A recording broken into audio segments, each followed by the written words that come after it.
Assalamualaikum warahmatullahi wabarakatuh.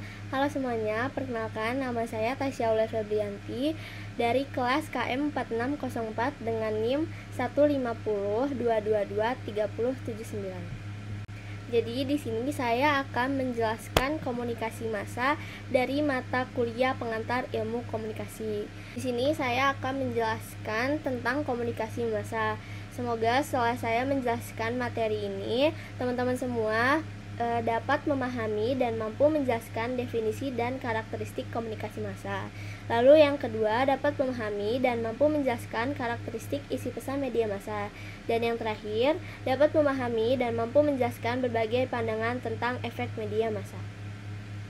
Oke, jadi yang pertama di sini aku bakal ngejelasin definisi komunikasi massa. Definisi komunikasi massa menurut Bittner yaitu pesan yang dikomunikasikan melalui media massa pada sejumlah besar orang. Lalu ada juga menurut Rahmat. Komunikasi massa yaitu jenis komunikasi yang ditujukan kepada sejumlah halayak yang tersebar, heterogen, dan anonim melalui media cetak atau elektronik sehingga pesan yang sama dapat diterima secara serentak dan sesaat. Definisi ini masih berlaku pada komunikasi yang menggunakan media massa mainstream. Lalu yang kedua ada karakteristik komunikasi massa. Apa aja sih karakteristik komunikasi massa itu? Jadi yang pertama ada komunikator terlembaga dan terencana. Yang kedua ada pesan bersifat umum. Yang ketiga komunikan anonim dan heterogen. Yang keempat ada pesan serempak. Yang kelima ada mengutamakan isi ketimbang hubungan. Yang keenam ada bersifat satu arah. Yang ketujuh ada stimulasi alat indera yang terbatas. Dan yang terakhir ada umpan balik tertunda atau delay. Oke, jadi di sini aku bakal ngejelasin yang pertama, yaitu ada komunikasi terlembaga dan terencana. Yaitu penyampaian pesan adalah suatu lembaga yang melibatkan banyak orang dan prosesnya yang rumit. Lembaga dari penyampai pesan komunikasi massa tersebut menyampaikan pesannya melalui beragam media massa seperti surat kabar, internet, radio, televisi, dan yang lainnya.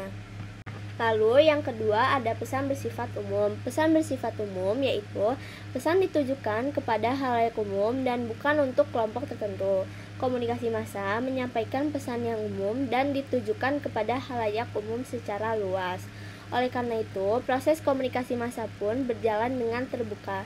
Selain itu, pesan yang disampaikan pun mengandung berita serta unsur fakta yang bersifat penting dan menarik untuk seluruh kalangan masyarakat. Lalu yang ketiga ada komunikan anonim dan heterogen. Komunikan anonim dan heterogen yaitu penerima pesan media massa tidak dikenal atau yang bisa disebut anonim dan terdiri dari berbagai macam latar belakang, status sosial, usia, dan lain-lain, atau bisa disebut juga heterogen. Hal ini dikarenakan komunikasi massa menyampaikan pesan dari komunikator dengan cara umum kepada seluruh masyarakat atau halayak. Lalu yang keempat ada pesan serempak. Pesan serempak yaitu pesan media massa dapat disampaikan serempak, menjangkau halayak dalam jumlah besar dan cakupannya luas. Lalu yang kelima ada mengutamakan isi ketimbang hubungan. Mengutamakan isi ketimbang hubungan yaitu proses komunikasi lebih mementingkan isi pesannya ketimbang hubungan dengan penerima atau pemirsa. Karena komunikasinya melalui media massa, maka pengirim dan penerimanya tidak dapat melakukan kontak langsung.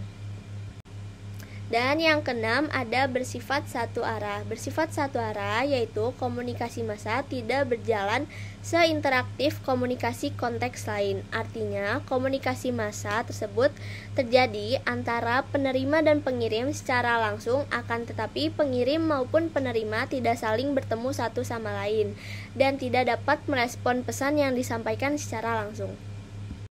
Dan yang ketujuh ada stimulasi alat indera yang terbatas.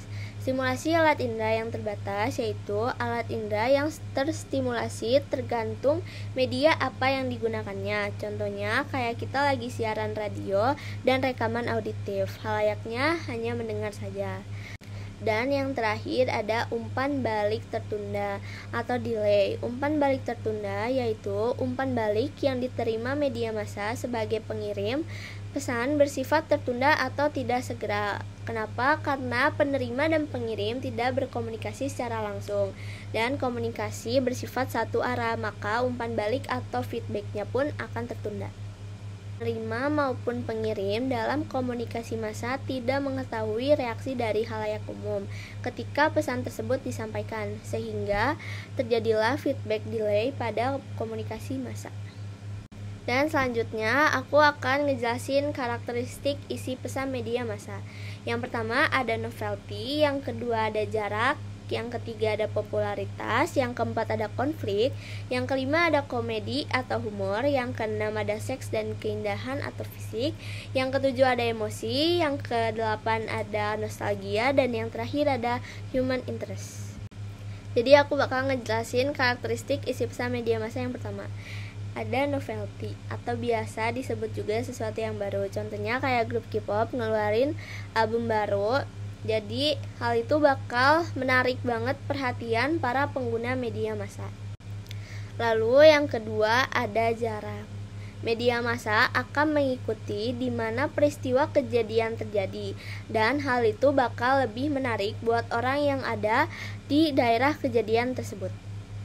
Lalu yang ketiga ada popularitas. Popularitas ini berita lebih sering menyangkut orang-orang yang populer. Contohnya kayak artis, pejabat, dan yang lainnya. Lalu yang keempat ada konflik. Konflik yaitu berita tentang sebuah pertikaian antara dua orang atau lebih yang bisa menarik perhatian khalayak umum. Dan yang kelima ada komedi atau humor, di mana berita mengangkut hal yang bersifat lucu atau komedi. Contohnya acara stand up komedi Indonesia. Lalu yang keenam ada seks dan keindahan, karena pada dasarnya menyenangi unsur seks dan keindahan adalah salah satu sifat manusia. Maka dari itu unsur tersebut dapat menjadi hal yang membuat manusia tertarik. Yang ketujuh ada emosi. Hal yang berhubungan dengan kebutuhan dasar manusia dapat menjadi sensitif dan memancing emosi juga simpati manusia. Yang kedelapan ada nostalgia. Unsur yang menceritakan kehidupan di masa lalu. Contohnya menceritakan kehidupan di tahun 1980. Dan yang terakhir ada human interest, karena pada dasarnya setiap orang kepo atau ingin mengetahui segala peristiwa yang menyangkut kehidupan orang lain. Dan selanjutnya aku bakal ngejelasin fungsi komunikasi massa menurut Harold Laswell dan Charles Wright. Jadi yang pertama ada surveillance. Surveillance ini menunjukkan pada fungsi pengumpulan dan penyebaran informasi mengenai kejadian-kejadian dalam lingkungan, baik di luar maupun di dalam. Dan yang kedua ada correlation, meliputi fungsi interpretasi dan analisis informasi tentang lingkungan. Tiga ada socialization, menunjuk pada fungsi mengkomunikasikan informasi, nilai dan norma sosial dari satu generasi ke generasi lain, atau dari anggota masyarakat pada pendatang baru, atau disebut juga fungsi pendidikan. Lalu yang terakhir ada entertainment, menunjuk pada kegiatan komunikatif yang dimaksudkan untuk memberikan hiburan tanpa mengharap efek tertentu. Selanjutnya akan menjelaskan pandangan tentang efek komunikasi massa. Ada tiga, yaitu yang pertama efek kuat, media sangat berpengaruh kuat. Yang kedua ada efek moderat, media kuat tapi terbatas. Dan yang terakhir ada efek terbatas, medianya tidak berpengaruh kuat dan terbatas. Yang pertama, aku bakal ngejelasin efek kuat. Media memiliki efek mempengaruhi dan memerintah yang sangat besar terhadap khalayak. Analogi pertama yaitu peluru atau teori magic bullet, dan analogi kedua jarum suntik atau teori hypodermic needle. Contohnya, di media massa banyak orang percaya berita hoax karena mereka yakin bahwa berita yang ada di media massa itu pasti benar, padahal tidak semuanya yang ada di berita itu benar dan dapat langsung kita terima.